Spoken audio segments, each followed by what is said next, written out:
Unaided സ്കൂളിൽ നമുക്ക് ചില അധികാരങ്ങൾക്ക് പരിമിതിയുണ്ടല്ലോ. എയ്ഡഡ് സ്കൂളിലെ അധികാരങ്ങൾ കുറച്ചുകൂടെ വേറെ വ്യത്യാസമാണ്, ഗവൺമെന്റിന് വ്യത്യാസമാണ്. അത് മൂന്നും ഞാൻ വ്യക്തമാക്കിയതാണ്.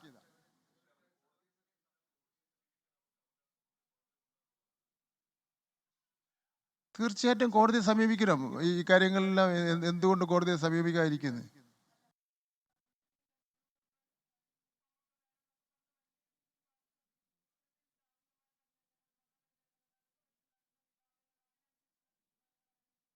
അല്ല, അതിൽ സ്ട്രോങ് ആയിട്ട് ഇടപെട്ടല്ലോ. ഒരു വിട്ടുവീഴ്ചയില്ലാതെ പരാതി കിട്ടിയ അപ്പോൾ തന്നെ ഇടപെട്ടു. അപ്പോൾ തന്നെ അന്വേഷണം, ഞാൻ വായിച്ചില്ല അതിൻ്റെ ഭാഗങ്ങളെല്ലാം, അന്വേഷണം നടത്തി അതിൻ്റെ റിപ്പോർട്ട് വളരെ വേഗതയിൽ കൊണ്ടുവന്നു. പക്ഷേ ഗവൺമെൻറ്റിൻ്റെ നയമെന്ന് പറഞ്ഞാൽ പ്രശ്നം പരിഹരിച്ച് മുന്നോട്ട് പോവുക എന്നുള്ളതാണ്. അപ്പോൾ അവർ പ്രശ്നം സൗഹാർദ്ദപരമായി പരിഹരിച്ചു എന്ന് പറഞ്ഞാൽ, അല്ലാതെ ആ പരിഹരിച്ച പോരാ, ഒന്നും കൂടെ നിങ്ങൾ പരിഹരിക്കണമെന്ന് പറയേണ്ട കാര്യമില്ല. പരിഹരിച്ച് മുന്നോട്ട് പോവുക. പക്ഷേ ഈ നമ്മുടെ നാട്ടിലുള്ള വിദ്യാഭ്യാസ രംഗത്തുള്ള വ്യവസ്ഥകൾക്കും നിയമങ്ങളും അത് ഏതെങ്കിലും ഒരു വിഭാഗത്തിന് മാത്രം ഇളവ് ചെയ്ത് കൊടുക്കുന്ന പ്രശ്നമേ ഇല്ല. അത് ഗവൺമെന്റ് നയമാണ്. ആരാ?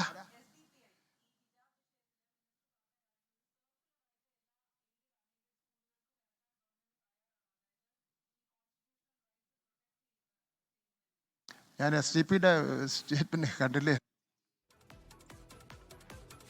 പള്ളുരുത്തി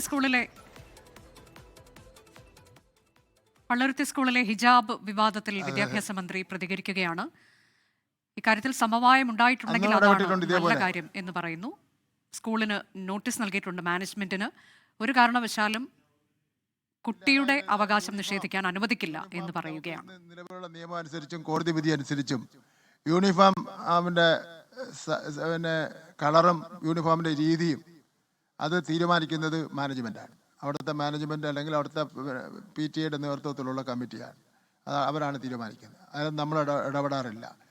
നമ്മൾ പറഞ്ഞ ഒരു പരിഹാര മാർഗം എന്ന നിലയിൽ പറഞ്ഞത്, ഈ കുട്ടി നിർബന്ധപൂർവ്വം ശിരോവസ്ത്രം ധരിച്ചുകൊണ്ടേ ഞങ്ങൾ ഇവിടെ പഠിക്കുള്ളൂ എന്നുള്ള നിലയിൽ വന്നു കഴിഞ്ഞാൽ, സാധാരണ ചില സ്ഥലങ്ങൾ ചെയ്തിട്ടുള്ളതെന്ന് വെച്ചാൽ അവിടുത്തെ യൂണിഫോം കളറിന് അതേ സെയിം കളറുള്ള ശിരോവസ്ത്രം കൂട്ടായി ആലോചിച്ച് തയ്യാറാക്കി കൊടുക്കും. അപ്പോൾ അതുകൊണ്ട് വ്യത്യാസം അതിൽ ഉണ്ടാകാൻ വേണ്ടി സാധ്യതയില്ല. അപ്പോൾ അതൊക്കെ ഒരു സഹകരണ മനോഭാവത്തോടുള്ള ഒരു സമീപനത്തിന് വേണ്ടി ഞാൻ പറഞ്ഞതാണ്.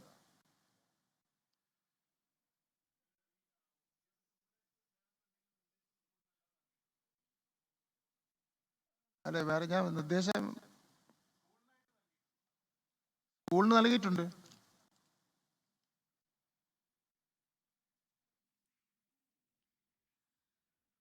പള്ളുരുത്തി സ്കൂളിലെ ഹിജാബ് വിവാദത്തിൽ വിദ്യാഭ്യാസ മന്ത്രി പ്രതികരിക്കുകയാണ്. സ്കൂളിന് നോട്ടീസ് നൽകിയിട്ടുണ്ട്, മാനേജ്മെന്റിന് നോട്ടീസ് നൽകിയിട്ടുണ്ട്. അതിൽ ഒപ്പം തന്നെ ഉപവിദ്യാഭ്യാസ ഡയറക്ടറുടെ റിപ്പോർട്ടിന്റെ വിശദാംശങ്ങളും മന്ത്രി പങ്കുവയ്ക്കുന്നുണ്ടായിരുന്നു. ഒരാളുടെയും പഠനം തടയുക, മൗലികാവകാശം നിഷേധിക്കുക എന്നുള്ളതിനോട് യോജിക്കാൻ കഴിയില്ല എന്ന് മന്ത്രി പറയുകയാണ്. അദ്ദേഹം തുടരുന്നു.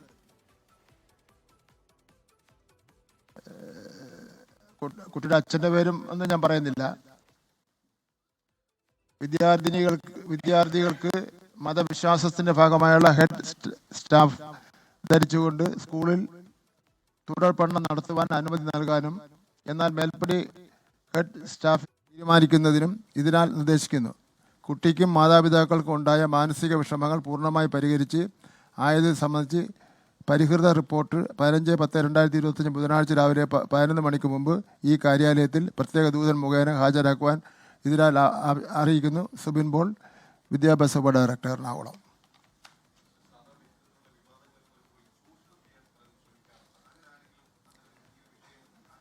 അങ്ങനെ ചൂഷണം ചെയ്യാൻ വേണ്ടി ശ്രമിക്കുന്നുവെന്ന് മനസ്സിലാക്കിക്കൊണ്ടാണല്ലോ ഈ കാര്യങ്ങൾ, ഈ വിവാദം ഇവിടെ വെച്ച് അവസാനിപ്പിക്കാൻ വേണ്ടി ഞാൻ പറഞ്ഞത്. പ്രശ്നം പരിഹരിച്ചാൽ പിന്നെ അവസാനിപ്പിക്കുക എന്നുള്ളതാണ്.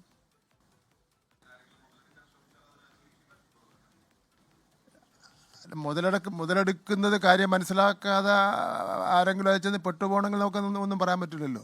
നമ്മുടെ കേരളത്തെ സംബന്ധിച്ചിടത്തോളം ഈ കാര്യങ്ങളെല്ലാം നല്ല വിവരവും വിദ്യാഭ്യാസവും കാര്യങ്ങൾ മനസ്സിലാക്കുകയും രാഷ്ട്രീയം നന്നായി അറിയുകയും ആരെവിടെ പിന്നെ ഇടപെട്ടാൽ അപ്പോഴും തന്നെ മനസ്സിലാവും എങ്ങനെ ആരെ ഇടപെട്ടിരിക്കുന്നു. ഇപ്പോൾ അവിടെ ഒത്തുറപ്പുണ്ടാക്കിയെന്ന് പറഞ്ഞ് IB-യുടെനും DCC പ്രസിഡന്റും കൂടെ ചേർന്നുകൊണ്ടാണ് ഒത്തുറപ്പുണ്ടാക്കിയത്. അത് അവരുടെ കാര്യം, അത് വിദ്യാഭ്യാസ വകുപ്പ് ചോദനപ്പെടുത്തിയിട്ടൊന്നുമല്ല. പിന്നെ SDP വേറെ ഒരു സ്റ്റേറ്റ്മെൻറ്റ് എടുക്കണം. നമ്മൾ ഈ കാര്യങ്ങളിൽ ഒന്നും ഇടപെടുന്നില്ല. നമ്മൾ നേരത്തെ പറഞ്ഞ പോലെ നമ്മുടെ സ്കൂളിൽ നമ്മുടെ കുട്ടികൾക്ക് ശാന്തമായി മര്യാദയ്ക്ക് ഇരുന്ന് പഠിക്കാനുള്ള അവസരം ഉണ്ടാവണം. അവരുടെ ഒന്നിൻ്റെ പേരിലും അവർക്ക് അവരുടെ പഠനം നിഷേധിക്കുന്ന സാഹചര്യം ഉണ്ടാകാൻ വേണ്ടി പാടില്ല. അങ്ങനെ ഉണ്ടായാൽ കർശന നിലപാട് തന്നെയാണ് ഗവൺമെൻറ് സ്വീകരിക്കാൻ വേണ്ടി പോകുന്നത്. പിന്നെ അയാൾ പാർലമെൻറ്റ് മെമ്പറല്ലേ, അദ്ദേഹത്തിന് അതിനുള്ള അധികാരം ഉണ്ടല്ലോ. പിന്നെ DCC പ്രസിഡന്റ് കൂടെ ഉണ്ടായിരുന്നു മാത്രമേ ഉള്ളൂ.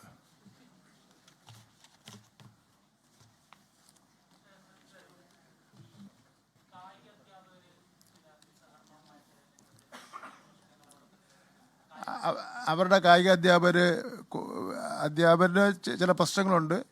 500-1 പിന്നെ അവരുടെ 500 കുട്ടികൾക്ക് ഒരു അധ്യാപകൻ, അത് 300-1 മാറ്റി.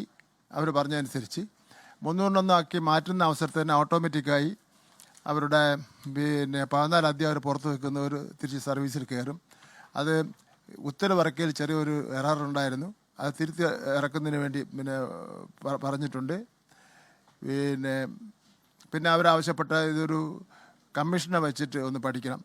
അപ്പോൾ ഇത് ഇവരെ മാത്രമല്ല കലാ അധ്യാപകരെയും ബാധിക്കുന്ന പ്രശ്നമാണ് ഇത്. അപ്പോൾ ഒരു കമ്മീഷനെ വെച്ച് പഠിക്കുന്നതിനെ സംബന്ധിച്ചിടത്തോളം അത് നമ്മൾ ആലോചിക്കുന്നുണ്ട്. ഇന്നലെ അവരെന്നെ വൈകുന്നേരം വന്ന് കണ്ടിരുന്നു. അവർ സഹകരിക്കുമെന്നാണ് പ്രതീക്ഷിക്കുന്നത്. സഹകരിച്ചില്ലെങ്കിലും ഞങ്ങൾ ഇത് നടത്തി തീർക്കാതിരിക്കാൻ പറ്റില്ല. സഹകരിക്കുന്നാണ് എന്നോട് പറഞ്ഞിട്ട് പോയത്. ലോകത്തെവിടെയായാലും ഏത് സമയത്തും 24 വാർത്തകളും ഓഗ്മെന്റഡ് റിയാലിറ്റി പാക്കേജുകളും എക്സ്പ്ലെയിനറുകളും വിശദമായി കാണാൻ ഞങ്ങളുടെ യൂട്യൂബ് ചാനൽ നിങ്ങൾക്ക് സബ്സ്ക്രൈബ് ചെയ്യാം.